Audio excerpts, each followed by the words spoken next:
Of course it would decide to come back today, of all days. Any foggy day is fair game, but today, if it was smart enough to keep track of time, I'd say it was mocking me. It would have been easy to stay home that day, maybe do something useful, help paw in the fields, or hang the washing up to dry like Ma asked. But the sun was so warm and inviting. A perfect summer day like that couldn't be wasted. But even then, there's a million other things a kid could have done in a farm bathed in sunshine. Plenty of places I could have gone. Of course, they told us to stay out of the woods, but I always sneaked out, and they never stopped me. I thought Ma was paranoid. Who ever heard of people disappearing in those woods? That's the kind of stuff you hear in children's books. Pa gave that indifferent, listen to your mother nod whenever Ma brought it up, probably too busy to care what she was lecturing me about. Despite it all, I figured this is real life, not some fairy tale. There's nothing but critters and mischief out there. What really sent me into the woods that day was naivete, bravery, and a girl named Caroline. Even after thinking about it all these years, I can't quite put my finger on the moment things went wrong. Maybe I just wasn't alert or observant enough. Milo sure was, though. Good old boy. His walk got more and more tense, and he started growling. He always did that when meeting new people, so it was easy to dismiss. By that time, we were getting pretty deep into the woods, and I expected her to pop out from behind a tree at any second. She was definitely nearby, but I couldn't find her. And then she started calling my name, asking me to find her. Jackson, here! Jackson, come! Her voice was muffled, staticky, or maybe she was just further away from the spot where we said we'd meet. She wasn't as familiar with the woods as I was, so I started to worry that she'd gotten lost, even though she didn't sound scared. I arrived at the meeting spot, an old stump that kind of looked like it had a face carved into it. The woods were darker, the trees much taller and more dense, and there seemed to be fewer creatures around. It was quiet. No bird calls or squirrels scurrying up and down the tree trunks. I called to her a few times, but she just kept calling for me to come. Milo was still on edge, and I was starting to feel tense too. That could have been when things went wrong. After a few minutes, I was worried that she had hurt herself and needed my help, so I went off in the direction of her voice, deeper into the woods. I called to her over and over, getting more concerned with every passing minute. The tree trunks were immense, and I can't say that the tales of people disappearing at the hands of a forest-dwelling monster didn't cross my mind. In my head, I was preparing a speech to recite for Caroline when I found her. Something about sending me on a wild goose chase through the woods and making me worry about her. She sounded like she was nearby, but something about her voice was freaking me out. I thought about turning back and calling it quits, but I felt like I was getting close. Then Milo started barking the loudest I'd ever heard him and darted back and forth around me. I panicked and backed up too quickly, tripping over a root and falling. A sharp pain shot up my leg. From the forest floor, I looked up at the canopy, and my jaw dropped. Standing at least 40 feet tall was the nastiest combination of man and machine I'd ever seen.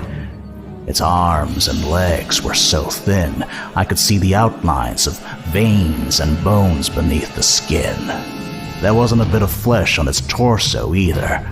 It looked like a vacuum-sealed skeleton. But the creepiest part was its head, or lack of a head. Atop its neck were a pair of sirens facing in opposite directions. No eyes or ears, but it did have mouths inside those sirens. And as I looked up at it, completely in shock, it turned down towards me and opened its mouths. Jackson! I scrambled to my feet and ran with all the strength I had. Milo bulked by my side, just as afraid as I was, hearing the deafening sounds of trees cracking around me, their enormous trunks splintering and crashing to the ground. That's when the siren started blaring from the creature's head. My muscles burned and my lungs screamed for air as I burst into the clearing of our east field. Ma was standing by the truck on the far side, her mouth open in disbelief. I'm sure she could have felt the ground shaking from a mile away. Pa was already running towards me with a shotgun, but as he saw the horror that came behind me, he stopped dead in his tracks. Eyes wide, he pointed to the entrance to the tornado shelter built under the house.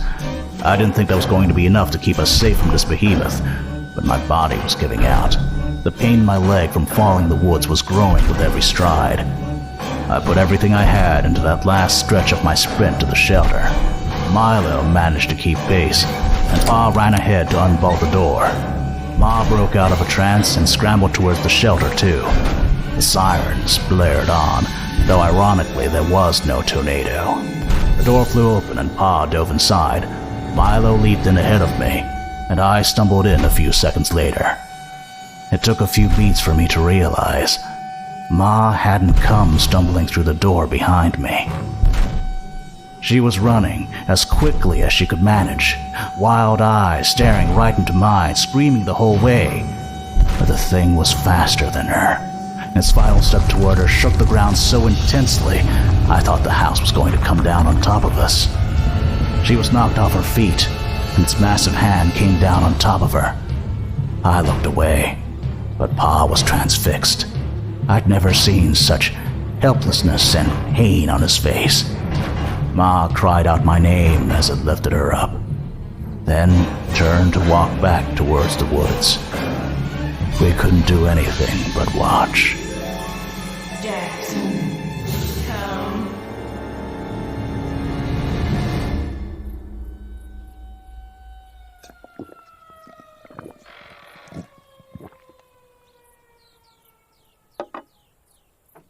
Milo, come on. We got an old score to settle.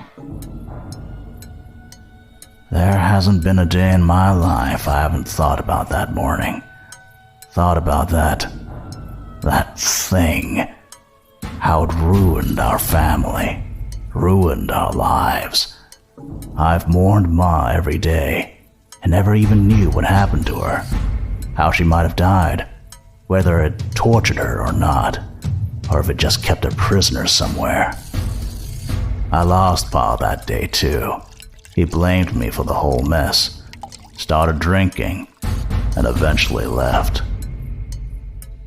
All these years, it's been just you and me, Milo, and now we're going to finish this. Wherever you've been all these years, I'm sure you've only hurt people, taken others who were loved, torn families apart. I bet nobody's tried hunting you the way you hunt people, though. And I bet I'm one of the only ones who ever got away from you. You know what that means? I know you, and I've got nothing left to lose. I hope you're ready to meet your maker, Siren Head. Jackson, come. You took my mother. You took Caroline. How many other voices have you stolen, freak?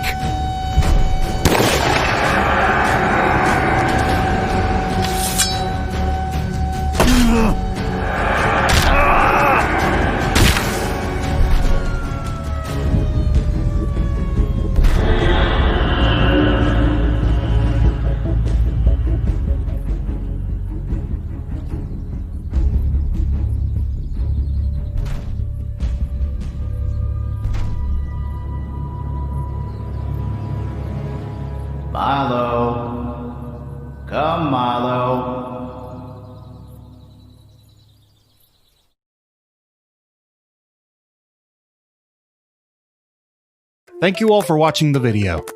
We hope you enjoyed our original story on the origin of Siren Head. Next week, we'll have our first ever Patreon pick, voted on by all these wonderful people here on screen.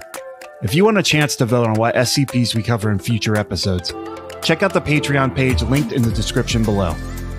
And we want to give a special thanks to Failcake, Chuko, Matthew, Kian, Rio, Martin, Blake, Michael, Pumpkin Pyromaniac, and That Saxophone Guy for being our top Patreon backers this week.